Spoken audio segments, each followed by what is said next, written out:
I'm here with my very good friend, Mr. Wilde, or Meatball as we tend to call him affectionately. And we're going to be doing a little bit of archery today on the ground. As soon as I get myself a little organized. Yeah, we've just come in, we haven't done a single thing. And if you look a little bit off to the left, like so, I've got a bit of a archery target set up here that he's kind of looking at. He's never seen it before. It's brand new. I've done all kinds of videos on archery targets, archery things and stuff like that. I'll link a few below. And kind of a bit of a makeshift target, which is totally fine for practice, and a little bit of a PSA, I guess you could call it, but recently had somebody come in and tell me that I didn't have any credibility because I wasn't shooting in the right style. Now, if you're getting into horseback archery and somebody comes along and tells you you're shooting in the wrong style or you got the wrong bow for the whatever, I'm gonna paraphrase a bit here, but you can literally just tell them to go pound sand, because horseback archery is a multifaceted kind of thing. You can refine and get better or different, whatever you want to do later. In the beginning, you start with what you've got, and if you like it, then you stick with it, of course, unless you're getting into some kind of competition. In such case, well, you better abide by the rules. But if you're just practicing and you're doing your thing and you're doing it, you know, without bothering anybody, then tell them not to worry about it, and don't you either. Okay, so we're going to take a look at this target, and one of the reasons I talk about groundwork so much is because I've got to use a bit of groundwork here. I've got to understand where he is in my space. I got to understand how to shuffle him around me in case he gets a little bit worried staring at some big blue wall next to the fence line. He's pretty trusting though. I'm not overly worried, and we're going to shoot some arrows with him on the ground because this is where we start. I haven't been able to ride him yet. I haven't even tried to ride him yet, but I got to start somewhere, and I want him to get through one more thing with me. We talk about doing stuff with horses to get them to have a better relationship. Come here, let me rub your nose. Yeah. You know, even if you're never going to do archery in any type of competition, you're just goofing off, well, this is another good thing to do. No different than tarps or getting across a bridge or water or whatever. You're just addressing something that they might be scared of, and you bring them through it. Okay, let's go take a look at this target, see what he does.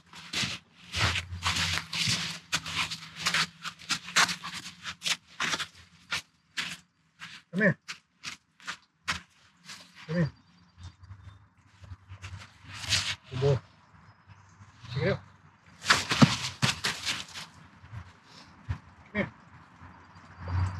Up. Up. Good. Up.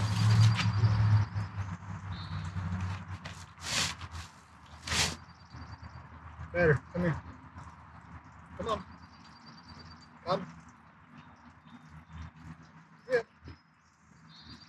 Good. Let me give it a sniff or something. Stick with me. Come on. Up.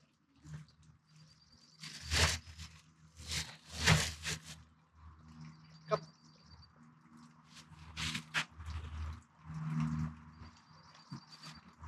Relax.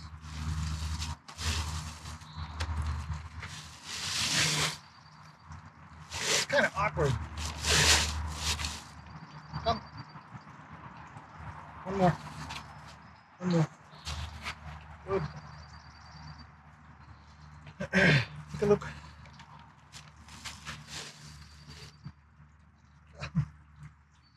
Come. Come. Have a sniff. Good boy.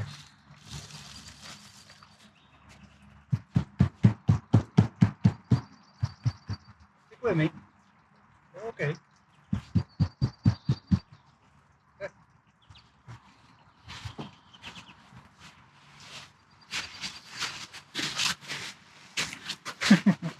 Okay, so that's good progress. And I talk a lot about being able to lead a horse to something, having them kind of come with you. That's a good place to start, but it's not the place to finish. What are you doing? because we want to be able to move them around it rather than just lead them to it. So I'm just going to do a little bit more, and I'm going to probably grab my bow while I do it, maybe. I'll just start wandering around it.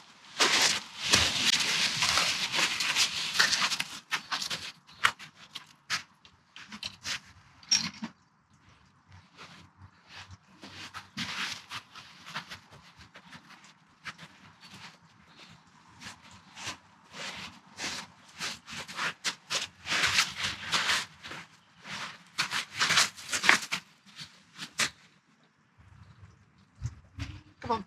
Up, up, up. Good boy. You really toughed that out.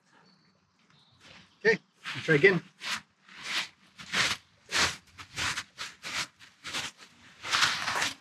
No. Good boy.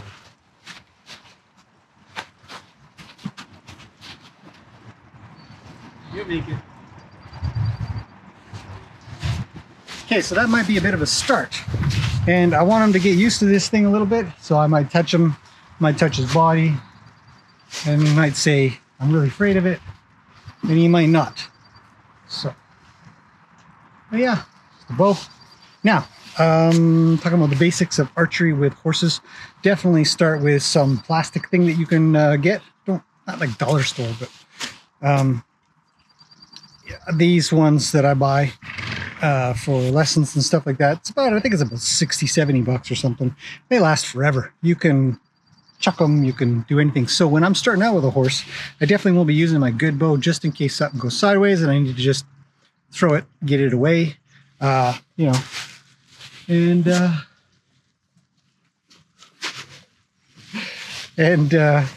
it's a light bow, easy to draw. If you happen to dry fire, no big deal. Not that you want to, but a great starter bow for anybody, and a great starter bow for horses, not just people. So I just recommend it. Now, I've gotten him to walk past and not be too worried about it. I mean, he's not the best, but we're not going to be near it anyways, but I do want him aware that's where it is. It's not going to hurt him. He can not think about that, so he can think about what I'm doing and the noise that I'm going to make. Okay, let's grab some arrows.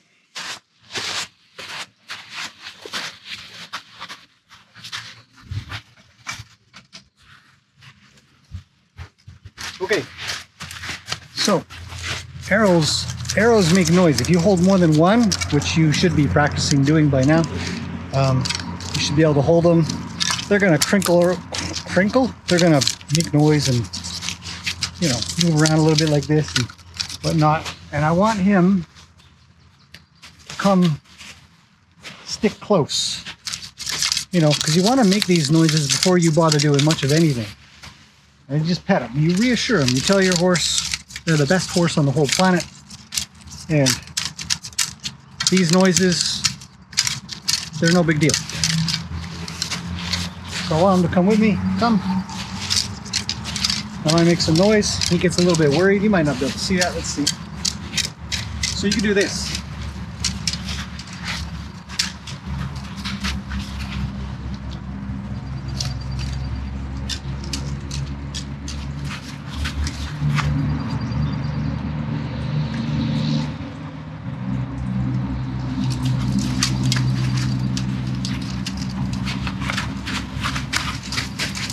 You might get a little worried.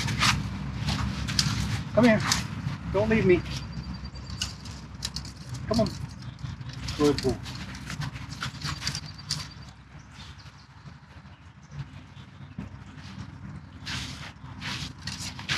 Because you want them to think about this as nothing. So, when I think I've got something kind of good, I'm going to just zip along. I mean, for the time being, I'm just going to zip along to the next step.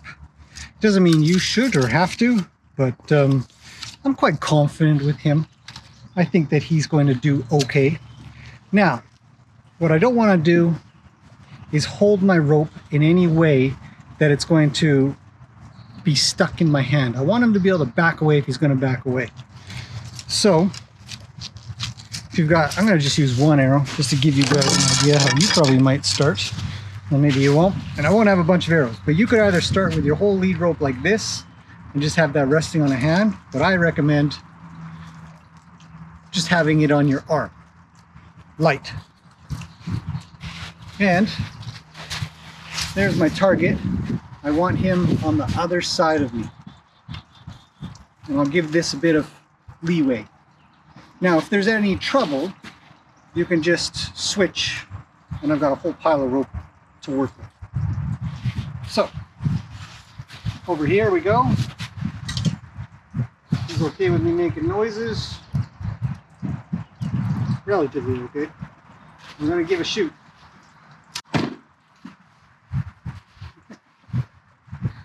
Good boy.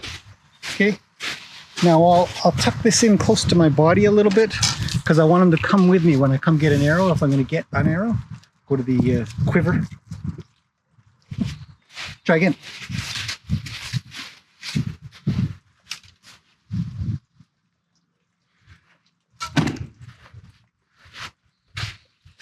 Okay, so far he's doing fantastic. I'm going to tuck him in a little bit now and keep him closer.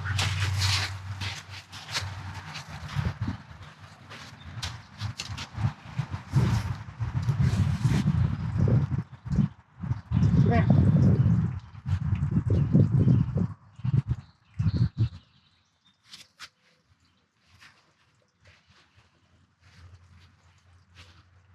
Come here.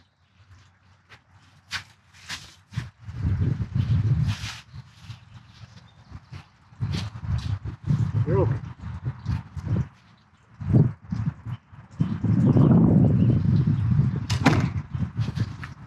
Good boy. And he must come with me. A lot of horses, if they've been really nervous and you ask them to come with you like that, they will get stuck and they won't follow, and their feet will be they'll either not be paying attention or they'll just be straight stuck. You're a good horsey. Okay, let's do a couple more. Come on. Good.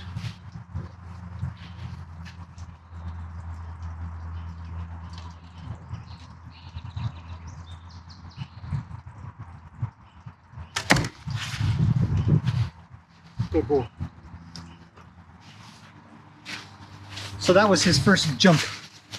And he was actually quite close. He's almost this close, but that's fantastic progress. In fact, we're making very good progress. But this is how I would start a horse up to understand that I'm going to shoot. I would have them on the other side of me and then shoot some arrows and just keep trying to get them a little bit closer. And then over a bit of time, we'll work around. We'll start to move as well. But I've covered that in the other ones. But I thought I'd show you guys how I'm starting this guy out. I'm just going to shoot a few more if you want to watch. If not, that sort of ends the way this is going to go. And I hope hopefully it's been a bit interesting. Come on, let's go get some more arrows.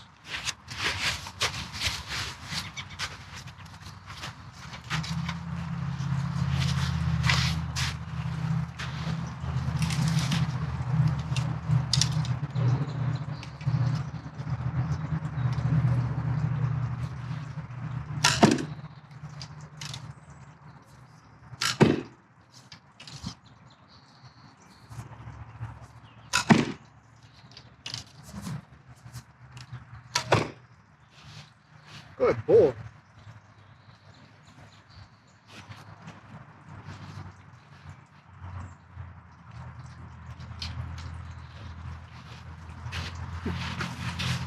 So he's not too worried.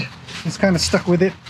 He hasn't jerked out of my hands or anything like that, or run off or nothing, and he still comes with me when I ask him to come. So I'm quite happy with that. The next thing we'll probably do is I'll be working on both sides of his body, making sure that both of his eyeballs are cool with these things, and we'll just keep on going from there. And that's it. I'll see you guys in the next one.